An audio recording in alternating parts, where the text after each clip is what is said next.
this video, I want to talk about some of the common barriers that prevents us from doing our best in our practice or even start practicing in the practice room. I know that I've found myself in some occasions where I'm like, "Oh, I have a deadline, but I really don't want to practice right now." So in this video, we're going to be addressing some of those things. Now, if you're like me, you're probably an organized person. You write your goals down. You write some of the things that you want to practice, but sometimes that's just not enough. Life kind of gets to us and we're just trying to find the time to practice and be efficient with our practice. So some of the common barriers that I'll be discussing today and a formula to help you get better at practicing is from the Musician's Practice Guide, a small, quick ebook that I have created for you guys. Is absolutely free, and I want you to take advantage of that ebook. I'm going to leave a link down in the description below. So let's get right into it. What are some of the common practice barriers that we experience? Well, I know that for some of my young students,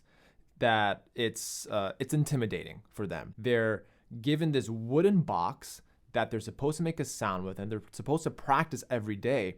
And we live in a society that has a lot of instant gratification. Music education and violin is not an instant gratification kind of a endeavor, if you will. So long term, a lot of the kids who are trying to play on their violin, oftentimes they get discouraged because they're like, "Oh, I'm not doing this right. I'm not doing this well." Is this a factor of having like a lot of technology in our lives and just being able to get information quickly? That may be, and maybe not. I think, you can kind of look at it from two sides of the coin. But I think what it comes down to is that music, just from the very beginning, is not something that instantly gives you the success, like as a player, especially when you're learning a new instrument. It doesn't give you the boost. You kind of have to go through a period where you're like trying to slowly get used to the instrument, learn how to hold the bow, learn how to hold the violin, etc. And this goes for all musicians and for all instruments. I feel like violin is hard, but every instrument is hard. So there is that barrier. But how do we tackle that right on? I mean, I'm talking about some of the common barriers, but I want to have you, leave this video with some solutions on how you can motivate yourself to practice. So if you're finding some discouragement in the practice room, I want you to take a deep breath. Whoo, and I want you to forgive yourself. Yes, that's right. I want you to forgive yourself, because if you make a mistake, you personally are not the mistake, and I feel like that's something that we also tend to grasp. Our instruments, it's so personal. Music is so personal that we oftentimes attach ourselves to our instruments. But you're still a human being, and you're still a cool person, even away from the instrument. So never forget that, and never forget why you're doing music in the first place, because it brings you joy, it brings you pleasure. And if you are looking at that discouragement, I mean, you'll definitely quit eventually, right? But I want you to think about it long term. I want you to, put down some goals. I want you to find ways for you to get motivated. Now, another common barrier, and this is probably one of the most common, I don't have time to practice. This is one of the most common excuses that we formulate in our mind, like, "Oh, I just don't have time to practice. Like, what am I gonna do?" I'm, like Mr. M. People, my students call me Mr. M. I didn't have time to practice. I had math tutor. I had sports. I had so many other things. And then violin was kind of pushed in the back. So what I do with my students, and this may work for you, this may not, it depends on how you phrase it.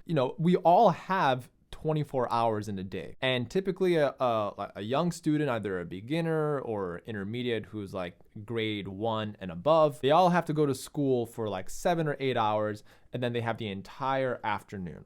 So I usually ask my students, "Well, how much time do you spend on your homework?" And they give me this amount. And how long or how many times a week do you have this activity? And they go, "This amount of time."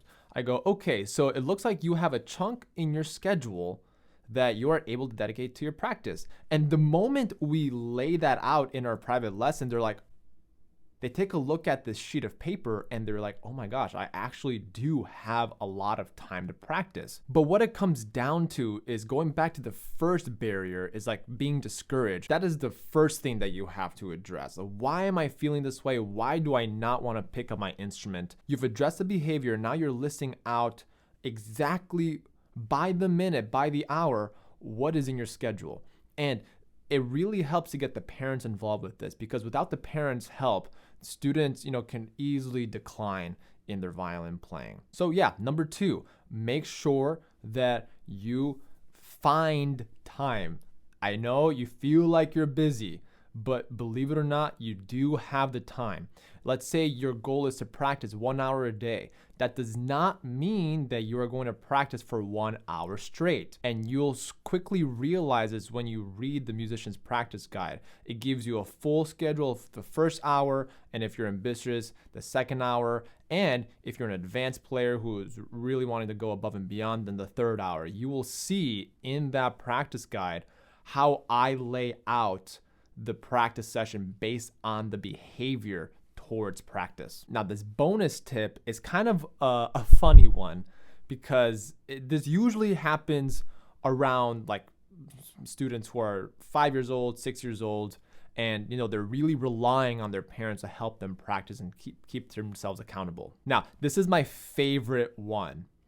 We forgot to practice. Once every other week, I would say, with one of my students, the parents are like, oh my gosh, I'm so sorry that we're late. We're so busy, and it's just been hectic. It's been crazy, which, I understand, right? Everybody has a hectic schedule and whatnot. And I always ask whenever the parent and the child kind of comes flustered in, trying to act like they did practice. And I go, so-and-so, did you spend some time practicing this week? Well, we forgot to practice. And I love how they use we, because after all, the student is the violinist. So I love to make the students accountable for their own practice. Mind you, that the parent is also responsible for keeping them on track, but they also have to realize that they are the violinist. They have to be responsible for their work that they're going to bring to their lesson. It's almost the same as if you're doing a test and you forgot to study, or we forgot to study. You're just bringing a test and then you're given a grade.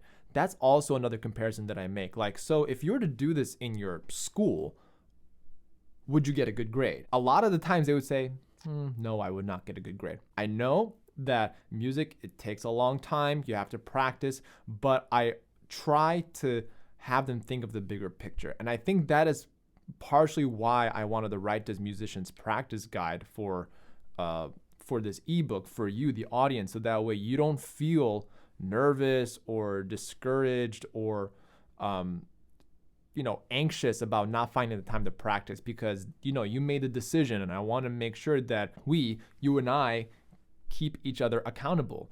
And I want to keep you accountable. So I want you to leave a comment down below. I want you to, pause this video, end the video right over here if you want. I want you to download this musician's practice guide, and I want you to try really following the steps that I lay out in this ebook. And I want you to email me if you have any questions about it, or if you're struggling. I want to hear from you. And please be sure to also email me. I'm going to leave my email down in the description below. Those are some of the common barriers to practice that I have heard, that I have experienced.